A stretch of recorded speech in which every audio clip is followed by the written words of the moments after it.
Mangingitlog ng mga tanong ang mga dadayo sa compound na ito sa Banga, South Cotabato. Meron kasi ritong asul na container na ang laman nasa 500 balat o shell ng binasag na itlog. At lahat ng ito, inipon ni Rodelio. Kanay kay lubong na kay aron limpyo na. Pero hindi raw siya gagawa ng leche flan. Lalong hindi raw siya nagsasayang ng pagkain. Ang mga itlog kasing ito ang ginagamit niya para sa panggagamot. Sige na, atong puuton ko sa lalong. Dili ka madlo ka. Nanay! Sa pamagitan daw kasi ng babasagin niyang itlog, di umano, kaya niyang tukuyin ang sakit ng kanyang pasyente. Parang scan o x-ray. Prostate gid siya, sir. Gabaga na siya. Gahubag pagid. May UTI pa, nasirispiyak. Ako ray magbulong, tanan, breast cancer, goiter, mayuma, almoranas.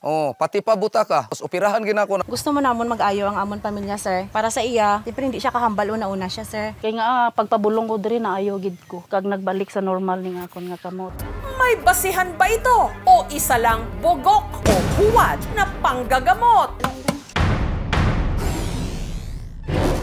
Alas 3 pa lang ng madaling araw, isa-isa nang nagsidatingan ng mga nais magpakonsulta kay Rodelio o Doc Lot-Lot kung kanilang tawagin dito. Bawat pasyente may kanya-kanyang dalang itlog na requirement daw ni Rodelio sa mga magpapagamot. Ikaw ang pasyente, ikaw magdalag itlog. May baligyang itlog, isa-isa lang kabilog. Bawal na sa kuha. Kaya ang tindahang ito, malapit sa klinika raw ni Rodelio, ang tila ng itlog ang kita. Abay, napakalaki. Dati-rati, sa isang linggo, 10 tray. Pagka may schedule, pinakamarami namin dito, 20 tray. Isang araw. Pagpatak ng alas 5 ng umaga, nagsimula na ang gamutan. Si Julie, dahil hindi na makalakad matapos ma-stroke, naka-wheelchair at tulak-tulak ng kanyang ama na si Adolfo. Kumpare ko nagpagamot dito, tapos medyo gumaling na siya. First time lang ito May awa ang Diyos na sana gumaling siya ba. Ngano man lupo kang ugat siyang liugo. Ang dala nilang itlog, itinapat ni Rodelio sa iba't ibang bahagi ng katawan ni Julie na para bang ini-x-ray o kanyang bina-body scan. Ang itlog, binasag. Ang laman, sinalo ni Rodelio gamit ang kanyang kamay. Taghanag tubig, oy. Naraw ang kidney, nahukas na. Tubig, luuya. Puti bala siya. Ang nangagipambuak na mong itlog, ginalubong. Kado kay siya, ma'am, og makaon sa mga hayop, ma'am. Makapatay siya og hayop. Kay tuan na dito ang mga sakit sa mga tao. Si Julie, agad daw niyang ooperahan, pero hindi niya ito hiniwa.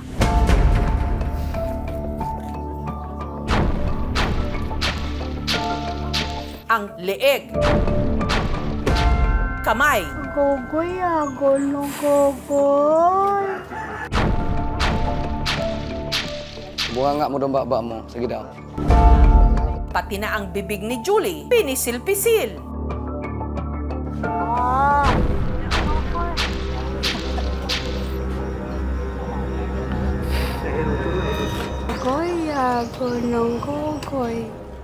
At para bang tinahi ni Rodelio kahit wala naman siyang hawak na anumang sinulid o karayom.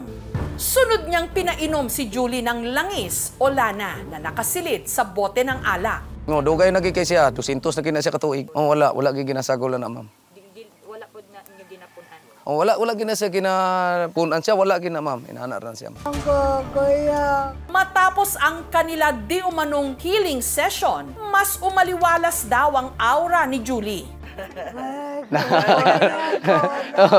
Ang stroke po kasi is a medical emergency yan para sa amin, ano? At hindi natin nagamot, magkakaroon ito ng deficit sa tinatawag. Tapos hilot-hilot lang tayo, hindi po makakatulong po.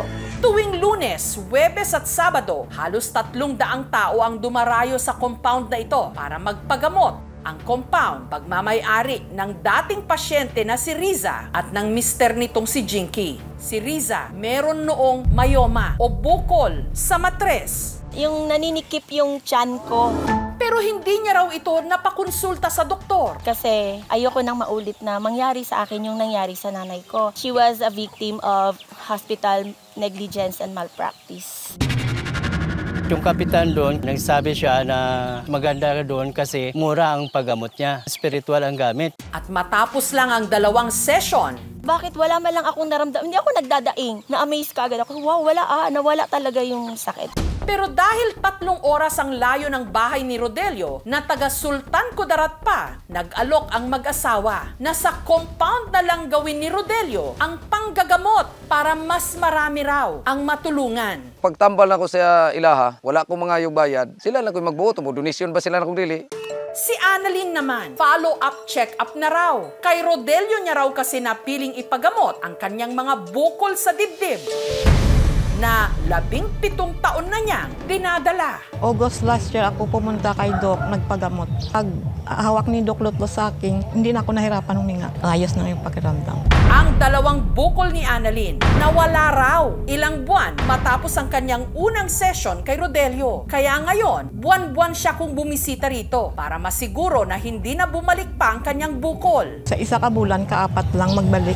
Regular din daw niyang iniinom ang mga ibinigay na gamot sa kanya ni Rodelio. Parang ginakapi lang po, tapos yung lana iniinom. Pwedeng lumiit yung cyst. Depende sa laman. Magkakaroon ng likido sa loob, mababawasan. Pero yung bigla na lang mawawala yung pinakabahay o capsule ng cyst. Hindi siya basta-basta.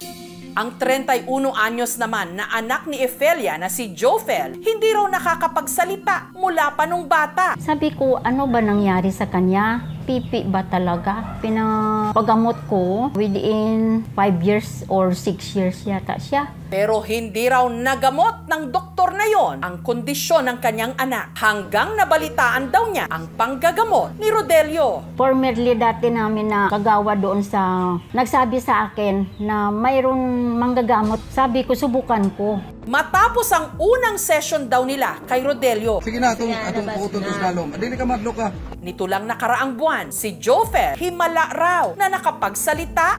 Si hambal daw. Ina daw papang. Hambal daw napang. Papa. Nauti na niya. Kani makatiyo. Papang, tatay, nanay. Within 31 years, yung sinasabi niya, nanay, tatay, at saka papa, mama. Ang pananalita, dire-diretso na. O 31 years na, kala ko hindi na siya makapagsalita. Ganon na lang forever. Pero ngayon, mayroon akong naanuhan sa kanya. False to. Since birth, hindi siya naka-form ng language. Tapos bigla-bigla, alam niya kung paano magsalita. Ang paghila ng dila, baka nga magkakomplikasyon pa ito. Madaming strukturang nakadikit sa dila. Masasaktan, mamamagalang ito. Tinatawag mang doc o doktor ng kanyang mga pasyente si Rodelio. Hindi talaga siya lisensyadong doktor. Ang kaalaman niya sa di umano panggagamot niya, namana lang daw niya sa kanyang lolo. Kay sa 10 anyos pa ko, hantod ng 9 anyos ko, nagkuyo-kuyo ko ni mamulong.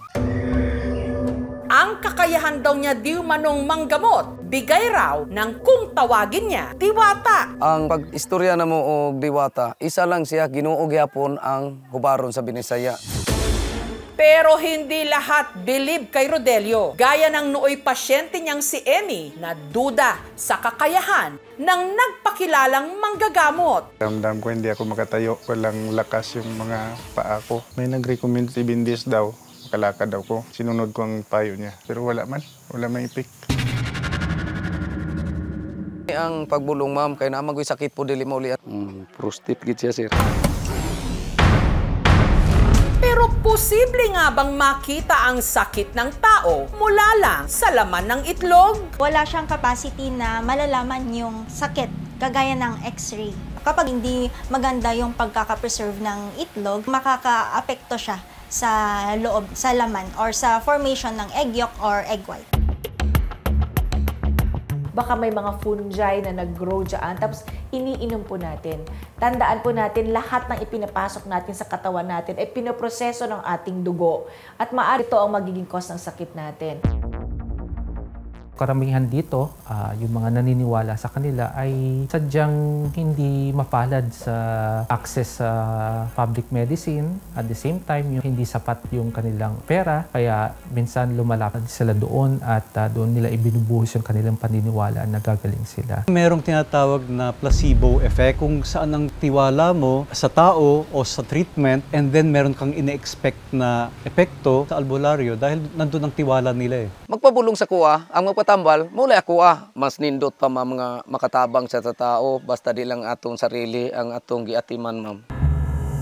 Lagi ko po sinasabi sa patient, no, dito po sa Rural Health Unit, libre naman ang pagpa-consult. And usually, kung may mga gamot nga na available, libre pa din yun na binibigay.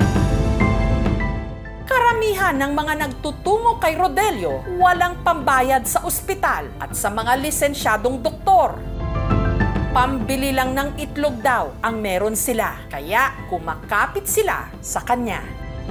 Prostit gid siya, sir. Sa usapin ng kalusugan, ang magpatingin sa doktor o magtungo sa ospital, itinuturing ng marami na luho, hindi abot kaya. Thank you so much mga kapuso. Kung nagustuhan niyo po ang videong ito, subscribe na sa GMA Public Affairs YouTube channel. Don't forget to hit the bell button for our latest updates.